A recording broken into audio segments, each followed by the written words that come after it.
हाय, very good morning everyone. Madhya Pradesh daily current affair में आज हम बात करेंगे 20 फरवरी की सभी महत्वपूर्ण खबरों के बारे में। तो आइए, हमारा पहला क्वेश्चन है, 20 फरवरी से आयोजित होने वाले 47वें खजुराहो नृत्य समारोह का शुभारंभ किसके द्वारा किया जाएगा।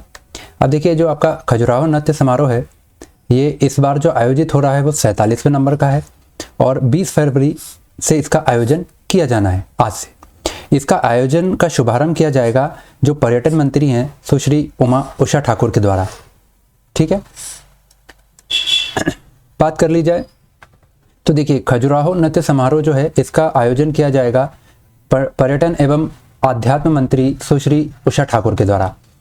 अब इस बार का जो आयोजन है वो 47वें नंबर का आयोजन है, जिसका आयोजन 20 से 26 फरवरी तक 7 दिनों का ये पूरा आयोजन होता है। तो 20 से 26 फरवरी तक इसका आयोजन किया जाना है और पहली बार 44 वर्ष में पहली बार ये स्कूल ये जो है ये पश्चिमी मंदिर समूह के मंदिर प्रांगण में किया जाएगा। ठीक है, तो 44 वर्षों में पहली बार ऐसा हो रहा है जब ये पश्चिमी मंदिर समूह जो है खजुराहो में, वहां पर ये किया जाना है इसका आयोजन। अब यहाँ पर बात आई है खजुराहो की, तो थोड़ा सा खजुराहो के बारे में बात कर लेते हैं। तो देखिए, खजुराहो पहला पॉइंट तो आपका कि ये छतरपुर जिले में स्थित है। ठीक है, कहाँ पर है खजुराहो आपका, तो ये छतरपुर जिले में आपका खजुराहो स्थित है। दूसरा बात की जाए तो ये स्थापत्य और शिल्प कला, मूर्ति कला, मंदिर कला वगैरह में ये पहचान रखता है पूरे विश्व में। और यहाँ के जो मंदिर हैं वो नागर शैली के अंतर्गत बने हुए मंदिर हैं। अब देखिए, मंदिरों की अलग अलग शैली होती है, उनमें से यहाँ पर जो ज़्यादातर मंदिर पाए जाते हैं वो नागर शैली के होते हैं। ठीक है, तो ये पॉइंट याद रखेंगे। खजुराहो के मंदिर किस शैली के हैं? नागर शैली के, जिनका निर्माण 10वीं 11वीं शताब्दी के आसपास हुआ है। कौन सी शताब्दी में?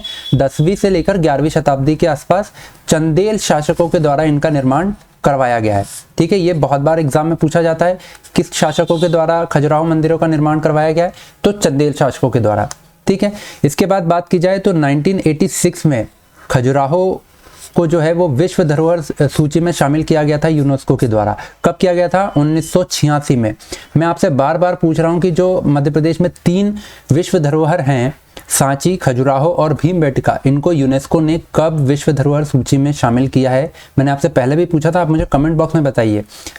ये खजुराहो का मैंने बता दिया 1986 में, आप मुझे सांची और भीमबेटका का बताइए कमेंट में। ठीक है, इसके बाद बात की जाए खजुराहो मंदिर समूह की, तो देखिए, खजुराहो में 3 मंदिर समूह हैं, पश्चिमी मंदिर समूह, पूर्वी मंदिर समूह और दक्षिणी मंदिर समूह।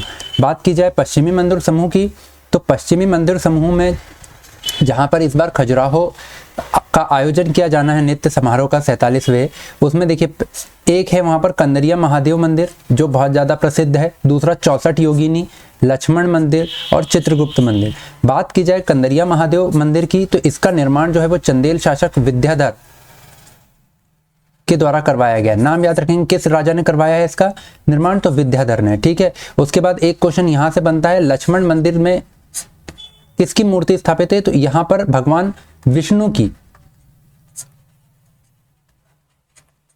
मूर्ति स्थापित है यहां पर। ठीक है, 64 योगिनी मंदिर आपके पश्चिमी समूह में आता है, चित्रगुप्त मंदिर भी आपका पश्चिमी समूह में आता है। पूर्वी समूह की बात की जाए तो पूर्वी समूह ज्यादातर जैन समुदाय के मंदिरों के लिए प्रसिद्ध है। यहाँ पर जैन मंदिर है, कौन कौन से? पार्श्वनाथ, आदिनाथ, घटाई मंदिर। ठीक है, याद रखेंगे। इसके बाद दक्षिणी समूह की बात की जाए तो दक्षिणी समूह में दूल्हादेव मंदिर और चतुर्भुज मंदिर। चतुर्भुज मंदिर आपका इंपॉर्टेंट है। ठीक है, इसको याद रखेंगे, चतुर्भुज मंदिर। पॉइंट क्लियर है? चलिए, इसके बाद नेक्स्ट क्वेश्चन पे चलते हैं। तो शिवराज सिंह चौहान के द्वारा किस जिले का नाम नर्मदापुरम किए जाने की घोषणा की गई है? अब देखिए, नर्मदापुरम संभाग तो था पहले, लेकिन अब एक जिले को भी नर्मदापुरम के नाम से जाना जाएगा और वो जिला है आपका होशंगाबाद। पॉइंट क्लियर है? होशंगाबाद को अब नर्मदापुरम के नाम से जाना जाएगा। बात की जाए नर्मदापुरम की, तो नर्मदापुरम का नाम जो है वो होशंग शाह, जो कि मालवा क्षेत्र के राजा थे, के नाम पर रखा गया है। पहले होशंगाबाद क्षेत्र का जो नाम था उसको नर्मदा नदी के कारण नर्मदापुरम कहा जाता था, लेकिन बाद में कालांतर में मालवा के पहले शासक होशंग शाह के नाम पर इसका नाम बदलकर होशंगाबाद कर दिया गया था। ठीक है, अब बात की जाए होशंगाबाद के इतिहास की, तो ये मध्य प्रांत और बरार के नर्मदा प्रभाग का हिस्सा था। नैरबुड्डा उस समय नाम चलता था अंग्रेजों के समय पे, तो उस प्रभाग का हिस्सा था जो 1947 में भारत की स्वतंत्रता के बाद मध्य भारत मतलब मध्य प्रदेश का राज्य बन गया था। पॉइंट क्लियर है? जब पुनर्गठन किया गया था आज़ादी के बाद, तब ये मध्य प्रदेश का हिस्सा हो गया था। ठीक है, इसके बाद बात की जाए और डिटेल की, तो इसकी जो उत्तरी सीमा है होशंगाबाद जिले की, वो नर्मदा नदी के द्वारा निर्धारित होती है। फिर अगर आप देखें नीचे की तरफ तो रायसेन और सीहोर जिले हैं। अगर दक्षिण में देखा जाए तो बैतूल जिला, साथ ही साथ हरदा जिला, पश्चिम और दक्षिण पश्चिम में की सीमाओं में नरसिंहपुर और छिंदवाड़ा। ठीक है, बात क्लियर हो रही है? उत्तर में नर्मदा नदी है इसके, ठीक है ना। उत्तर में अगर नर्मदा नदी को पार करके जाएंगे तो आप रायसेन जिला आएगा, और थोड़ा सा उल्टे हाथ तरफ जाएंगे तो सीहोर जिला आएगा। ठीक है, दक्षिण की बात की जाए तो इसके जस्ट दक्षिण में बैतूल जिला है, और अगर पश्चिम में देखा जाए तो हरदा, और दक्षिण पश्चिम में आपका नरसिंहपुर और छिंदवाड़ा जिले ये आते हैं। तो आपको इसकी सीमाएं याद रखनी है। पॉइंट क्लियर है? इसके बाद यहाँ पर एक प्रमुख जो पर्यटन स्थल माना जाए तो वो है सेठानी घाट, जहाँ पर अभी मुख्यमंत्री शिवराज सिंह चौहान थे भी, और उन्होंने यहीं पर ये घोषणा भी की है कि इसका नाम अब नर्मदापुरम रखा जाएगा। तो सेठानी घाट शहर का एक महत्वपूर्ण पर्यटन स्थल है जो नर्मदा नदी के तट पर ही स्थित है, और तवा और नर्मदा नदियों के संगम से 7 किलोमीटर नीचे, मतलब 7 किलोमीटर की दूरी पर है थोड़ा सा, जहाँ पर नर्मदा और तवा नदी का संगम होता है। पॉइंट क्लियर है? चलिए, इसके बाद नेक्स्ट क्वेश्चन की बात करेंगे। उससे पहले थोड़ा सा नर्मदा नदी के बारे में थोड़ा सा जान लेते हैं स्टैटिक जी के।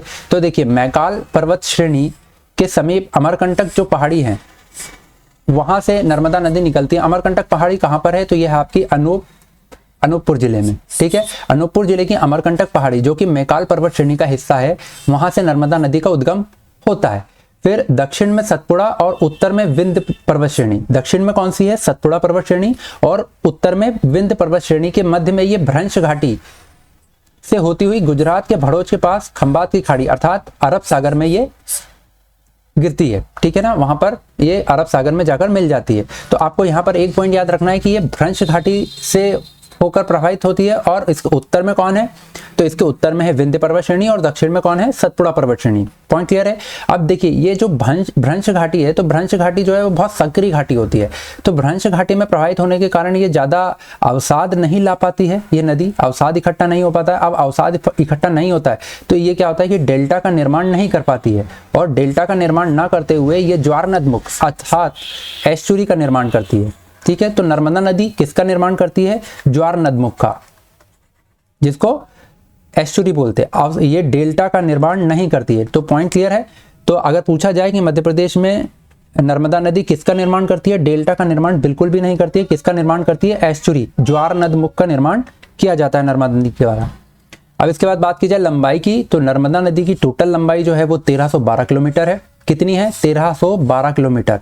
ठीक है, जिसमें से 1077 किलोमीटर जो है वो मध्य प्रदेश में प्रवाहित होती है नर्मदा नदी। ठीक है, फिर साथ ही वर्ष 2017 में नर्मदा नदी को जीवित नदी का दर्जा दिया गया है। मध्य प्रदेश की पहली नदी है जिसको जीवित नदी का दर्जा दिया गया है। पॉइंट क्लियर है? चलिए, इसके बाद नेक्स्ट क्वेश्चन की बात करते हैं। तो अगला क्वेश्चन है हमारा, चरखा खादी मेला का आयोजन 7 मार्च से 16 मार्च तक कहाँ पर किया जाना है? तो ये 7 मार्च से 16 मार्च तक चरखा खादी मेले का जो आयोजन है ये किया जाएगा आपका भोपाल शहर में। ठीक है, पॉइंट क्लियर है? कहाँ किया जाएगा? भोपाल में। कब से कब तक? 7 मार्च से 16 मार्च के बीच में।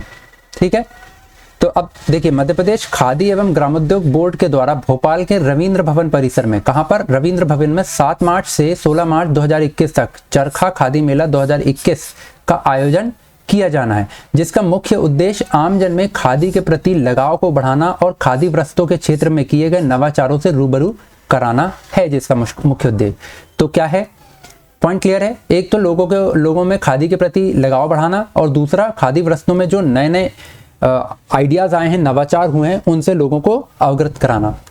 ठीक, पॉइंट क्लियर है? इसके बाद नेक्स्ट क्वेश्चन की बात करें तो अगला क्वेश्चन है, नवजात शिशु मृत्यु दर अब देखिए नवजात शिशु मृत्यु दर क्या होती है, जो बच्चे जन्म होते से ही कुछ समय के अंतराल पे उनकी मृत्यु हो जाती है तो उसको बोला जाता है नवजात शिशु मृत्यु दर। तो उस पर प्रभावी अंकुश लगाने के लिए राज्य शासन और किसके बीच एक MOU साइन हुआ है, मेमोरेंडम ऑफ अंडरस्टैंडिंग साइन किया गया है। तो ये है आपका IPA और मध्य प्रदेश राज्य शासन के बीच में एक MOU memorandum of understanding sign हुआ है, जिसका मेन लक्ष्य है नवजात शिशु मृत्यु दर पर प्रभावी अंकुश लगाना। पॉइंट क्लियर है? तो देखिए आपका जो IPA है, इंडियन एकेडमी ऑफ पीडियाट्रिक और मध्य प्रदेश राज्य शासन के बीच में लोक स्वास्थ्य एवं परिवार कल्याण विभाग मध्य प्रदेश के बीच में एक MOU साइन हुआ है। अब इस MOU का मेन लक्ष्य क्या है, तो जो नवजात शिशु मृत्यु दर है उसके लिए, उसको कम करने के लिए जो पेडियाट्रिक से जुड़े हुए लोग हैं उनको ट्रेनिंग करवाना। ठीक है, तो ग्वालियर में इसके लिए एक नवजात शिशु पुनर्जीवन विषय पर कार्यशाला का आयोजन किया गया था और वहीं पर इस MOU को साइन किया गया है।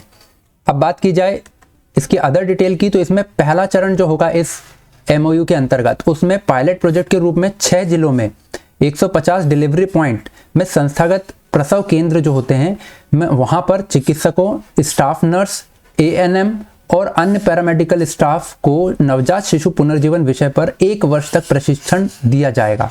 ठीक है, और इस प्रोजेक्ट के अंदर कौन कौन से जिलों का चयन किया गया है, तो आपका श्योपुर है, छतरपुर है, पन्ना है, दमोह है, शहडोल है और उमरिया है। हालांकि ये जिले इतने याद रखने लायक नहीं है। ठीक है, आप ये याद रखिए MOU जो साइन हुआ है वो IPA, ठीक है ना, IPA और मध्य प्रदेश शासन के मध्य किया गया है, जिसका मेन उद्देश्य क्या है, नवजात शिशु मृत्यु दर को रोकने के लिए, प्रभावी अंकुश लगाने के लिए एक पायलट प्रोजेक्ट है, जिसके अंतर्गत चिकित्सकों, स्टाफ नर्स, ANM और अन्य पैरामेडिकल स्टाफ को ट्रेनिंग दी जाएगी, 1 साल तक प्रशिक्षण दिया जाएगा। पॉइंट क्लियर है? इसके बाद बात कर लेते हैं आज के कुछ प्रमुख व्यक्तित्व की।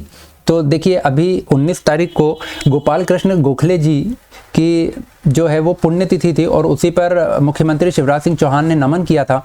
तो इनके बारे में थोड़ा सा जान लेते हैं। तो देखिए इनका जन्म 1866 में हुआ था और महाराष्ट्र जिले में हुआ था। ठीक है, और 19 फरवरी 1915 को इनकी मृत्यु हुई थी। ठीक है, ये एक उदारवादी नेता थे। भारतीय राष्ट्रीय कांग्रेस में ये उदारवादी नेता थे। अब देखिए भारतीय राष्ट्रीय कांग्रेस की बात की जाए तो वहाँ पर 2 तरीके के जो विचारधारा चलती थी, एक उदारवादी विचारधारा और एक गर्म उग्रवादी विचारधारा जिसको बोलते थे। तो ये गोपाल कृष्ण गोखले जो थे वो उदारवादी विचारधारा के नेता थे। इन्होंने 1905 में सर्वेंट्स ऑफ इंडिया सोसाइटी की स्थापना की थी। ये क्वेश्चन बहुत बार पूछा जाता है, सर्वेंट्स ऑफ इंडिया सोसाइटी की स्थापना किसने की है, तो ये 1905 में गोपाल कृष्ण गोखले ने की है। इसको याद रखेंगे आप, 1905 में। ठीक है, उसके बाद महादेव गोविंद राणादे को ये अपना राजनीतिक गुरु मानते थे। ठीक है, साथ ही साथ गोपाल कृष्ण गोखले को महात्मा गांधी अपना राजनीतिक गुरु मानते थे। अब देखिए यहाँ पर कंफ्यूज नहीं होंगे, महात्मा गांधी अपना राजनीतिक गुरु गोपाल कृष्ण गोखले को मानते थे और गोपाल कृष्ण गोखले अपना गुरु जो है वो महादेव गोविंद राणाडे को मानते थे। पॉइंट क्लियर है? चलिए इतना ही। इसके बाद बात कर लेते हैं हमारे स्टैटिक जीके से रिलेटेड क्वेश्चंस की। तो पहला क्वेश्चन है जिसका आंसर आपको मुझे कमेंट बॉक्स में बताना है कि भारत की संसद में सर्वश्रेष्ठ सांसद का पुरस्कार पाने वाली पहली महिला सांसद कौन थी। ठीक है, मीरा कुमार, सुषमा स्वराज, स्मृति ईरानी या निर्मला सीतारमण। आप मुझे कमेंट बॉक्स में आंसर लिख के बताइए कि पहली महिला कौन थी जिनको सर्वश्रेष्ठ सांसद का पुरस्कार दिया गया था। दूसरा क्वेश्चन है मध्य प्रदेश राज्य सूचना आयोग के प्रथम सूचना आयुक्त कौन थे। गुलशन बामरा, KD खान, TN श्रीवास्तव या श्रीमती अरुणा शर्मा। इसका आंसर भी आप मुझे कमेंट बॉक्स में बताइए। चलिए आज का सेशन यही खत्म करते हैं। Thank you.